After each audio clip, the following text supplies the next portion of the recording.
Hit it, Chef Jay. Are you ready for Chef Jesse? Are you ready for Chef Jesse? I got chicken and waffles and steak on the Cara Show.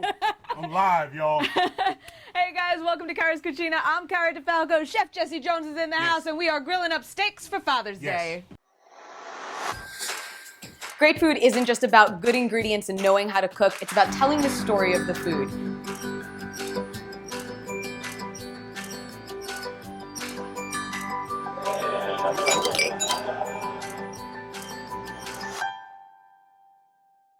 So, Chef Jesse has been here. We're making some strip steaks today, right? Why'd you pick strip steak? Oh no, I like 180s as they call them in the restaurant business, but they're good. The prime is good too. But if you want to do a nice durable steak for the grill, 180 is the way to go. Strip loin. All right, and we have these kind of hanging out in some deliciousness. What did you put in here? This deliciousness is just simple olive oil, chopped garlic, a little bit of black pepper, salt, and a little bit of thyme. That's my little thing. Okay, and you said you can let these sit in here up to overnight. So if you want to prep them the night before, you can just cover them and put them in the fridge. We've had them going for about 30 minutes at this point. Yeah. And you also have something that you're going to be kind of topping the steaks with or finishing them with. You've got this garlic thyme butter. Just tell us briefly how you made this so everybody can make it at home. Well, this is very easy. You can just some roasted garlic. You can either roast it in the oven or sear it like I did in the pan, just to infuse that flavor and with the thyme. But in the restaurant the French restaurants that I worked, we would sear the steak, and then when it's almost about ready, we would baste them. So we'll put butter in there, thyme, and baste them, and let them rest, and voila, it goes on the plate. So this is just my little version here. We're gonna grill them, but we're still gonna put that love on the steaks with that butter. Everything got to be good and nice and flavorful and seasoned. Absolutely, absolutely. Okay. All right, so our grill's on high. We're just about ready to go. So we like 400, which is really good. Okay. So what I like to do is just like to get in here, and you know what? These songs are good, but look, this is why gloves are awesome. Then you just go in with your hand. Then we just go in with makes it easy. And I'll tell you what, that's how you cook at home. Yeah. You got to be real sometimes. Yeah. So we're gonna get all that love in there, all that flavor. You can pull some of the garlic off. It may burn a little bit, but not too much. So then I just start obviously one way. You want to hear that sound. Yeah. Now, and then what I always tell folks, these are already seasoned.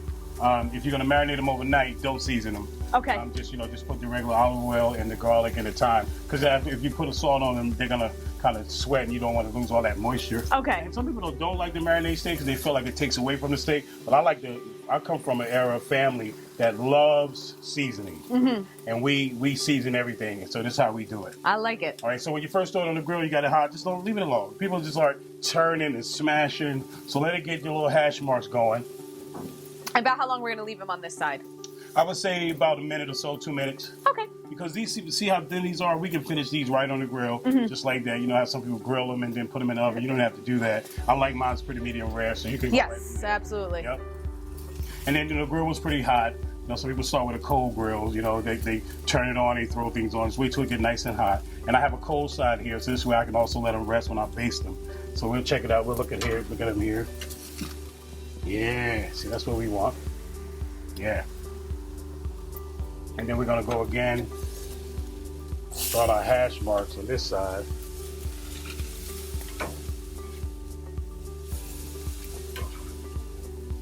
Now, pretty much on the presentation, I'll maybe go on the hash sides. Once I get both sides crisscross and I turn them over, that's pretty much my indicator when I can tell the temperature. So once I get, go through this method, I would say it will take you about 5 minutes. Once I go through that, hash them on both sides. On the other side, then I put them over here and baste them, and they should be good to go. Then you can either put the top down and let the heat from there, let them finish off a little bit more if you want. If you got some well-doners out there, they're kind of out there hanging around. And you always tell people, the other tip that I know you always give people is don't pull meat right out of the refrigerator and start cooking it. Let it hang out on the counter for 15, 30 minutes, right? Absolutely. This way, so it won't tense up. When it's cold, it's going to tense up because obviously when you put something cold, what it do is going to draw up and it's going to be tense and it might be tough. Even if it's rare, it might be a little tough. Okay, so let's turn these over. Got my other little hash there. Yeah. Yeah. See, and then I always tell, I notice a lot of people when they're cooking, when they're grilling, they like to rush the meat. You gotta let the meat cook. Yes. Let it do its own thing. And so now we're working on that third kind of hash starting. Now, unless you're at home, you know, your hash marks doesn't have to be as deep as the first one because you already got your nice little presentation side. Yes. You know what I mean? So you can kind of like just get it sealed that way, you know, and because if you're at the restaurant, you may have to go through the full Monty because, you know, people pay. People check, yeah, absolutely. Steaks, especially from Whole Foods. No, it's good quality though. You're gonna pay. Okay, so let's turn this over again. Yeah, see the thinner ones cook pretty good.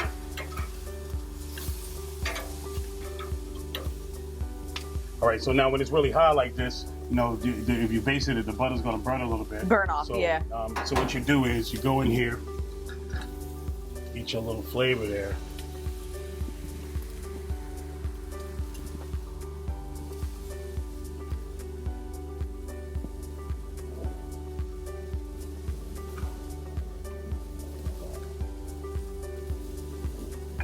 What I like to do, not to really mess up my hash marks, but just to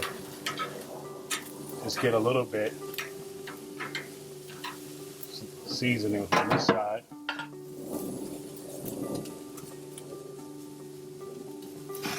And then, if you got on gloves, you could just squeeze that juice up in there.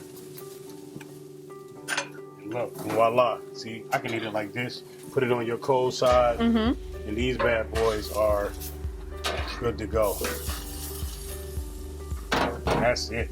Ooh, that looking good. They do look good. Just let that hang. We gotta let them rest for a little bit though, right? Yeah, let them hang, and then we'll just like, you know, we'll get a plate and we'll just let them rest. But these are good to go. So you know you can put it down for a minute, you know, and you can kind of let it. Just like you said, come over. Yeah. Like I said, you know, medium rare. But once you take them off the plate, we still gotta let them rest. Let them rest on the plate. Come off the grill, we're gonna let them rest. But I think that we can pretty much, you know, take these off now. Okay. All right. I'm gonna grab a plate and we're gonna get ready. We'll sit down, have a little chat, and a bite. All right, Chef Jay, we got our steak served up. We did some greens with them. We got a nice beet salad. If you guys remember from last week, I was showing you guys how to make that. Oh, wow. And Chef, you said we got a little bit of that leftover butter. Oh, if yeah, we want to butter. You can put that right on that put steak. that right on there. Oh, absolutely. So we're gonna start to dig. Of course, I got to give this a taste. And yeah, absolutely. Chef, you got a cookbook coming out later this year, correct? Yeah, I'm working on maybe late fall, you know, but it's in the makings. And what's the title of it, though? Because I love the title. It's called POW, My Life in 40 Feasts by Chef Jesse and Linda Eckhart. I love it. It's going to be amazing. And what kind of food, what style of food are folks going to get from that book? Lord have mercy on my soul this Sunday. I'm sorry, getting. He got really excited about steak. Wait. You know what I mean? You know, we enjoyed ourselves, right? We're in your kitchen. Absolutely, that's right. What kind of dishes are folks going to find in the cookbook? Oh, it's going to be a little bit of Southern. It's going to be a little bit of French. You know, with a mixture of my days of working in French kitchens.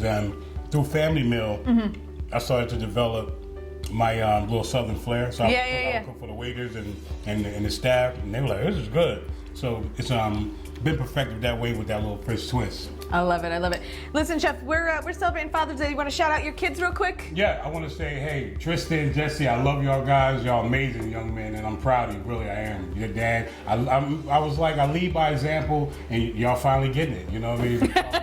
I'm only going to show you the right way to do it. I'm going to try to get it. Very good. Yeah. Chef, thank you so much for joining us again in the Cucina. Happy Father's Day to you, to my dad. I love you. Happy Father's Day, Daddy.